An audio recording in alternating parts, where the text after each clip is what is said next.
Audio presents The Luck Uglies 3 Rise of the Ragged Clover by Paul Durham. Performed by Fiona Hardingham.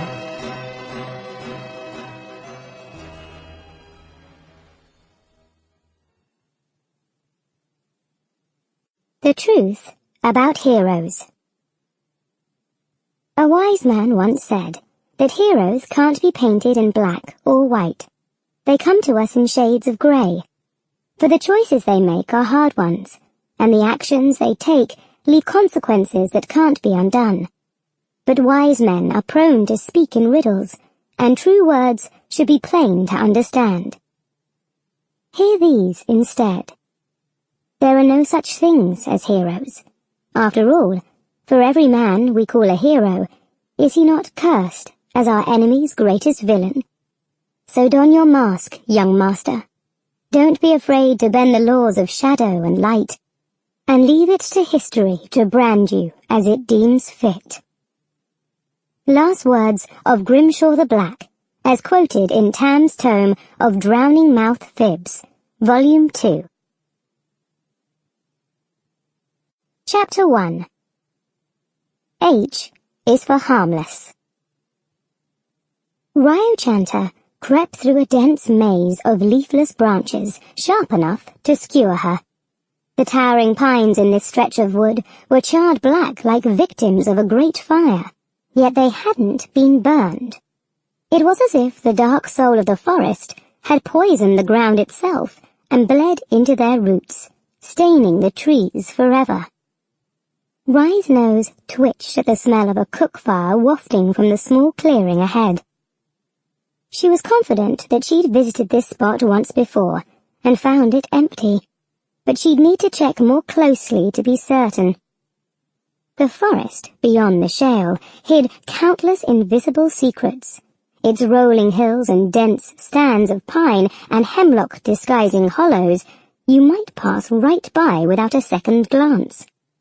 She understood now how the Luck Uglies and others like them might disappear into the forest for months, years, or even forever. Rye listened carefully as she dug a rotting toadstool from the ground and rubbed it over her sealskin coat.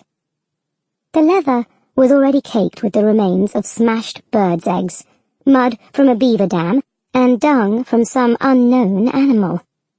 The stains hadn't gotten there by accident. If her friends Folly and Quinn could see her now, they would think Rye had gone daft, but the mixture of forest smells served to mask her own scent.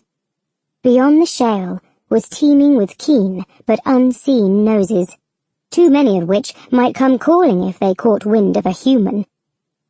Satisfied that the small camp was unoccupied, at least for the moment, Rye stepped forward to inspect it.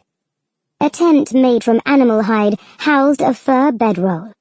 Several small pots were arranged around the remains of a fire, and the blade of a hand axe lay embedded in a fallen log. Rye's excitement grew. These were the types of supplies that could be packed and transported in a hurry. Just the type of camp her quarry was likely to make. She circled the clearing, pausing when she found the familiar trunk of a thick pine.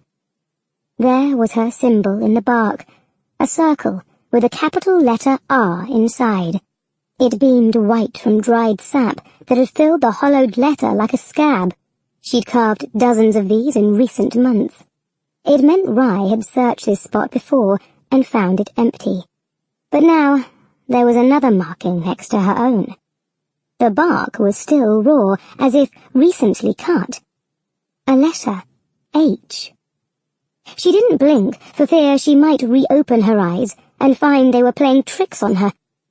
She was hunting for her father, the man she called harmless.